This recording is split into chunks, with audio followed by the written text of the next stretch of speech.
spitting syllables, soliloquies so simple as these. Truckin' and Rappin', a podcast with a purpose to save humanity and enlighten the dark. I'm your host, King Cooper. I've noticed Elf on the Shelf is less about ensuring kids' good behavior and more about adults displaying their bad behaviors. People post the elf making a mess, rubbing the kid's toothbrush on its butt, or gambling at late-night card games. Don't be surprised when your kid mimics the bad behavior they see. Now let's jump into Shakespeare. I thought we could jump back to when we used to do sonnets. I'm going to be doing sonnet number 1. You might remember we started at sonnet number 43. That was, "When most I wink, then do mine eyes best see." Here is sonnet number 1.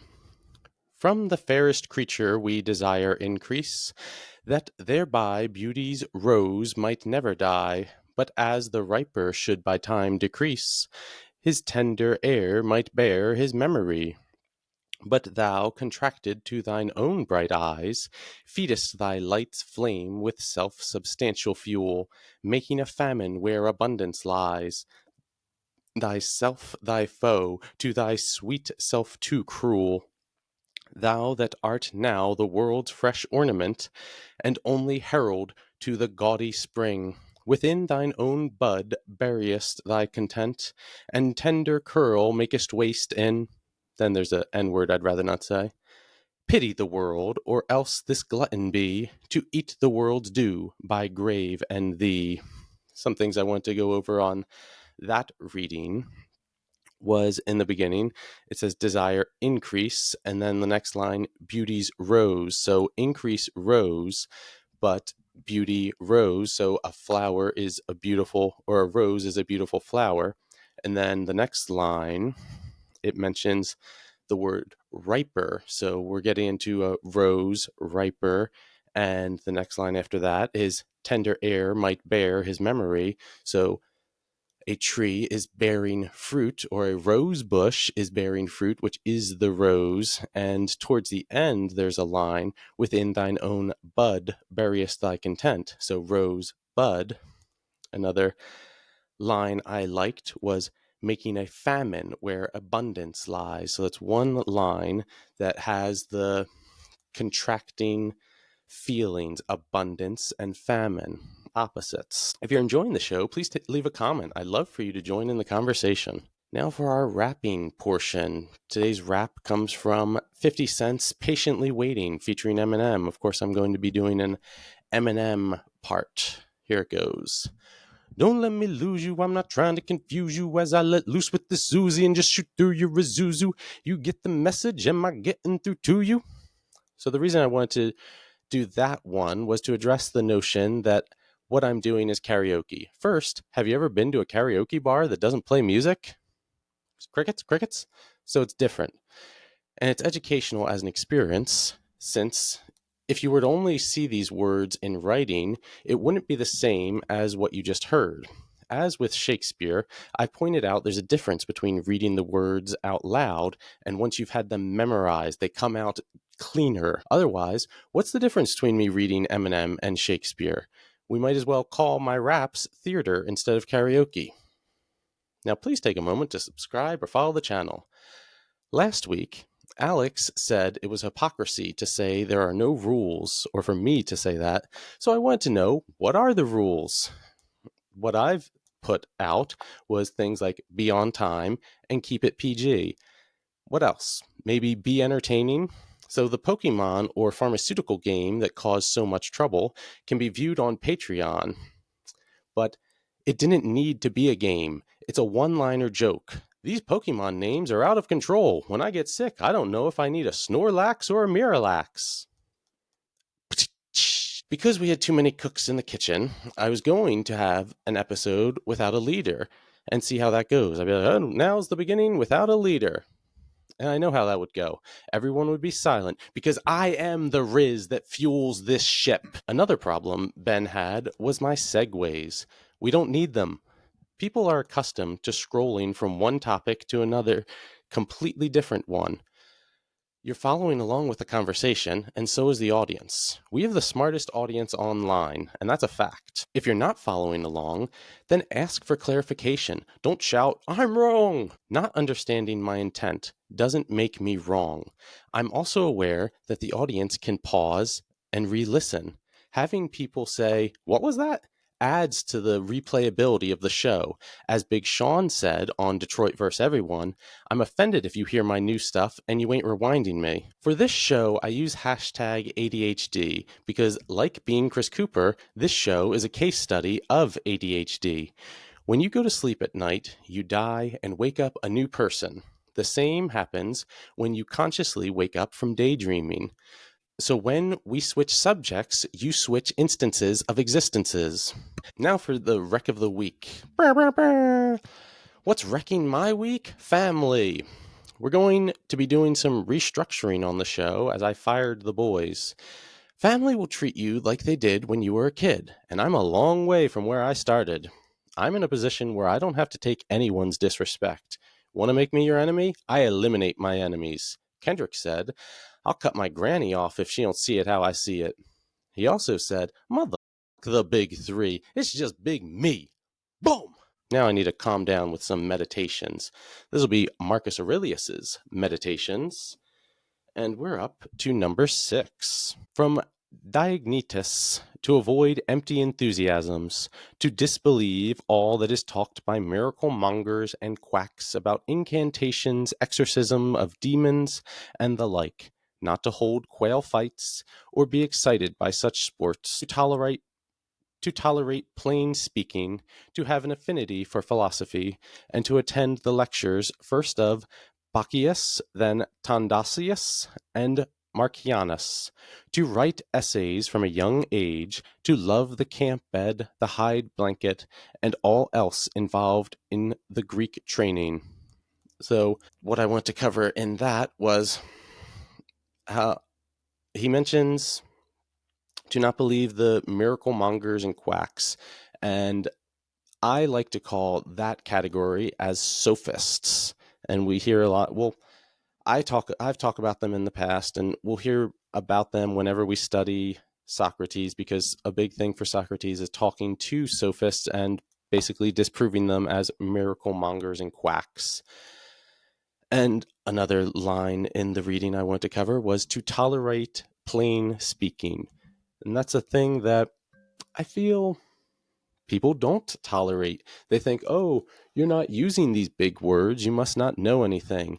But most of the, I don't know, I want to say smartest people, but it's the word smart is garbage anyway. The people that know what's going on, they've got their head on a swivel. They don't care about big words. They have life experience. That's why they are so, quote, smart, is their large amount of experience. Finally, to love the camp bed, the hide blanket, and all else involved in Greek training. So Marcus Aurelius is known as the last of the great Roman emperors. And the reason I wanted to point this out too, because of the love the camp bed, the hide blanket, which is goes back to Marcus Aurelius being known as, I don't know, the father, but just the big character in Stoicism. So that's a very stoic attitude, to be comfortable in these uncomfortable settings. But he mentions all in Greek training. And since he's a Roman emperor, there's a big connection between ancient Rome and ancient Greece. Because ancient Rome was massive.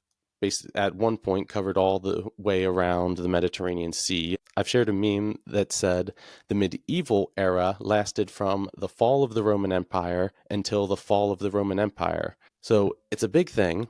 Why are they so connected to the Greeks? Perhaps they and we feel that the Greeks were the pinnacle of society. Now I'll be moving on to this week in history.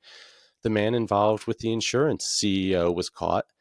I asked if his actions were unethical or serving justice, and Flizzo called it vengeance, which I thought was accurate and interesting. My first thought was where the death penalty lies on that scale between justice and vengeance. Once a person is imprisoned, they shouldn't be a danger to society, which made me think Laws come from forefathers having experienced acts enough to know when a person becomes a danger. An interesting point I saw someone make was that the shooter of the attempt on the president-elect was liked by some and condemned by others. Here we see a similar situation. For the masses, justice seems to boil down to if the criminal/victim is liked, and aesthetic beauty seems to play a role in a lot of people's version of justice. Maybe justice is an ongoing conversation with society. For the Ben's segment, I was going to ask, have you looked into Cicero? I'm going to go out on a limb and guess no. So why not?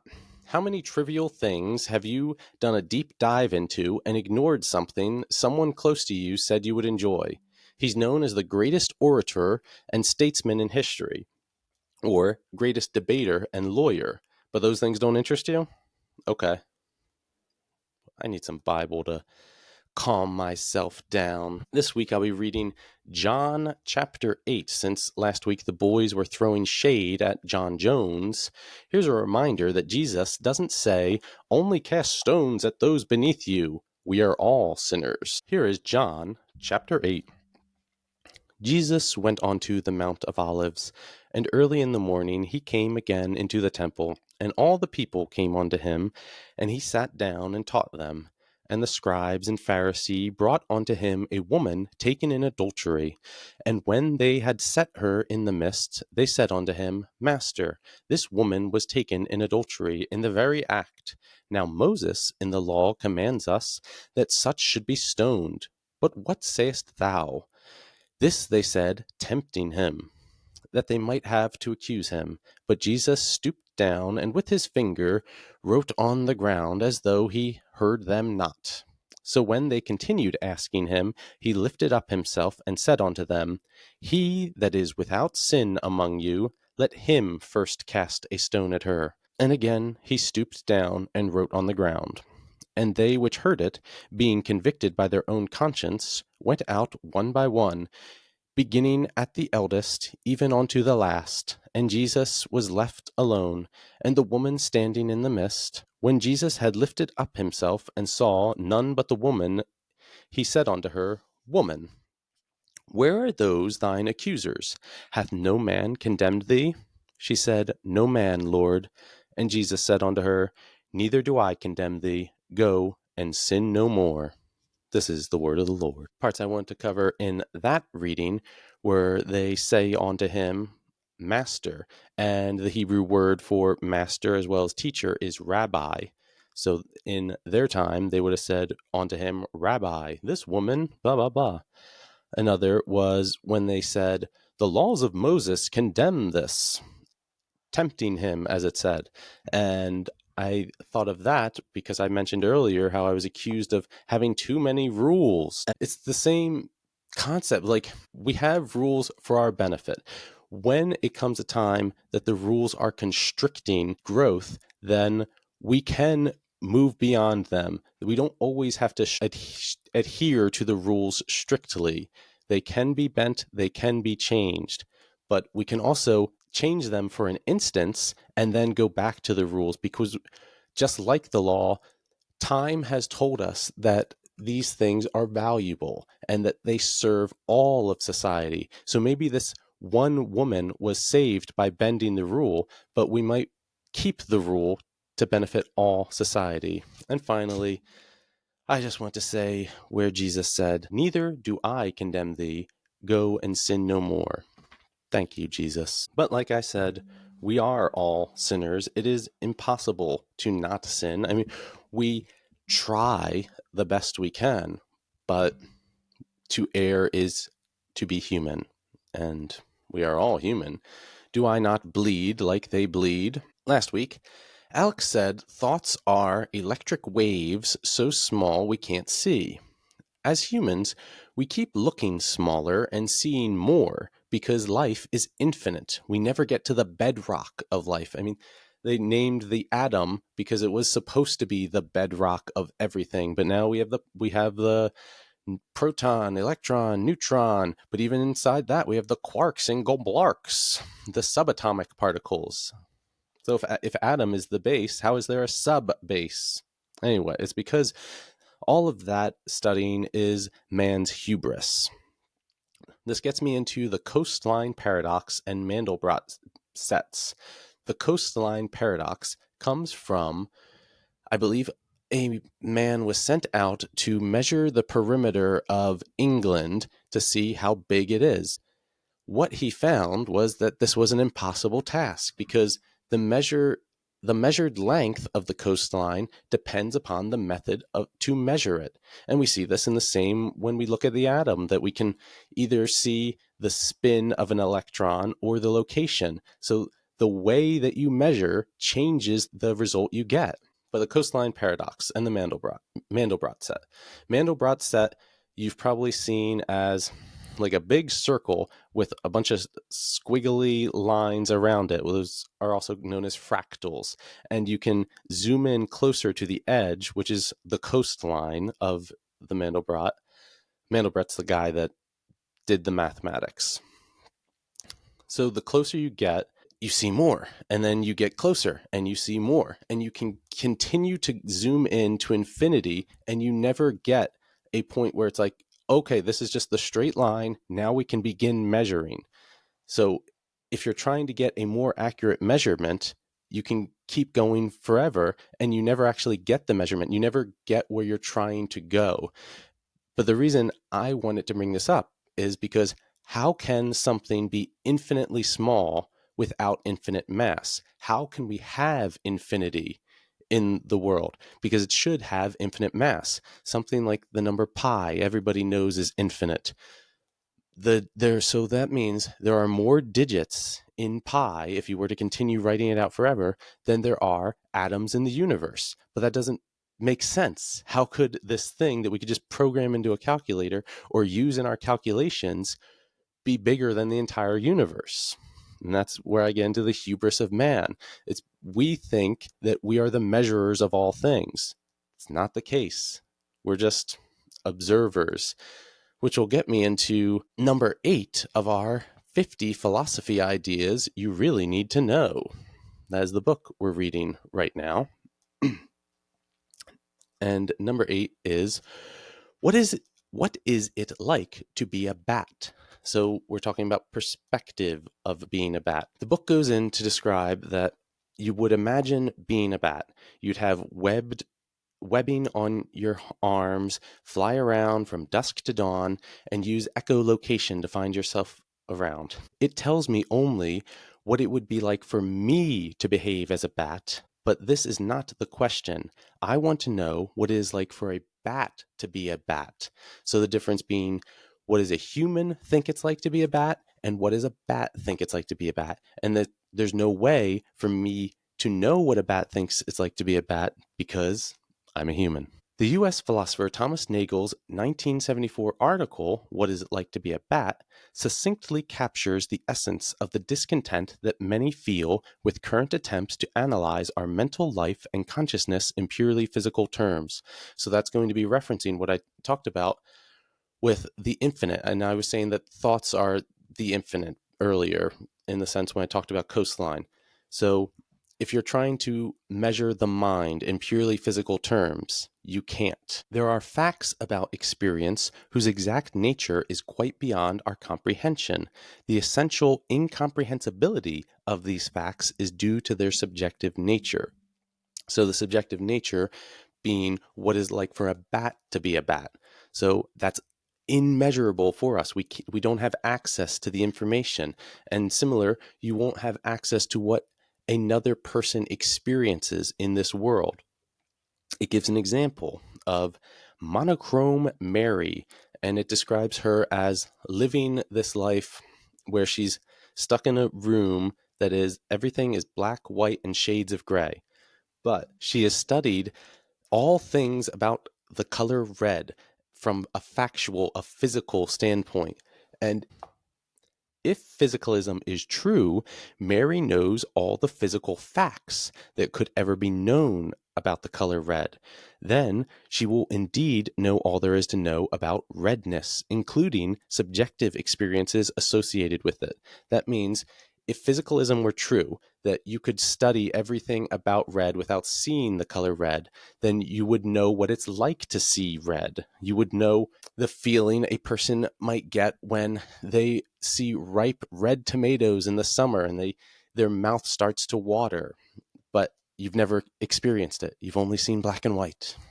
As a counterpoint to this idea that physicalism can't be everything, the counterpoint is the masked man fallacy. And it's going to say that beliefs about something, the perspective can't be everything. And this is probably going to argue that the perspective is nothing really.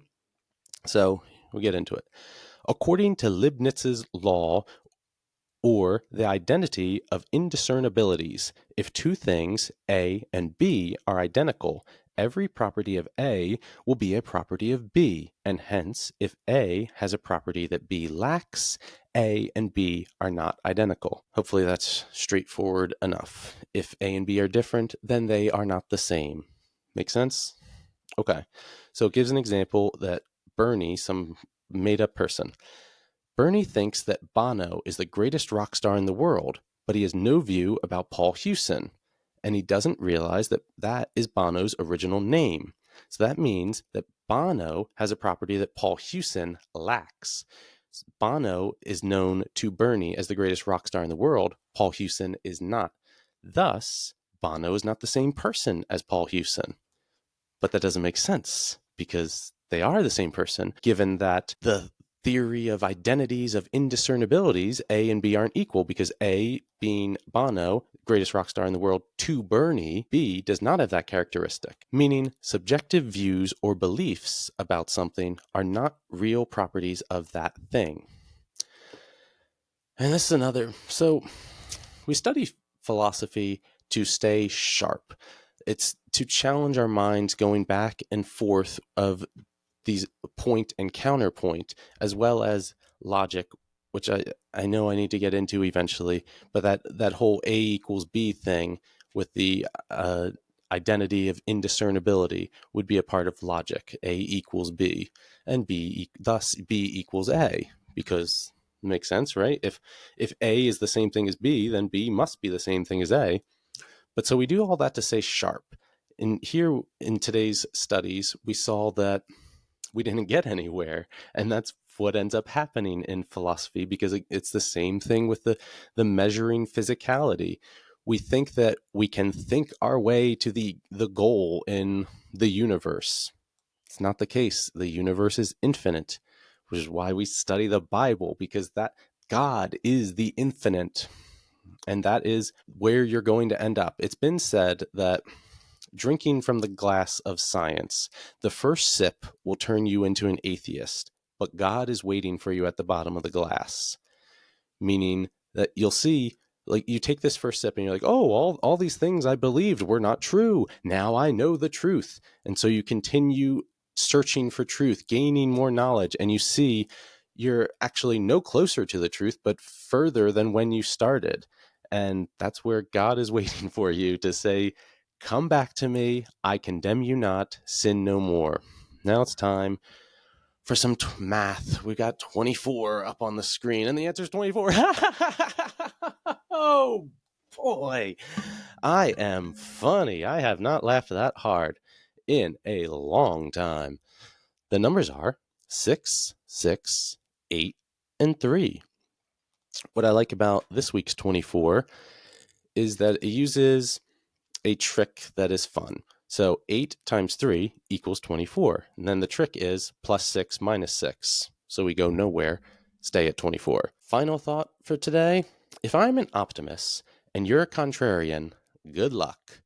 Thank you for listening. I hope you have a nice day. Goodbye.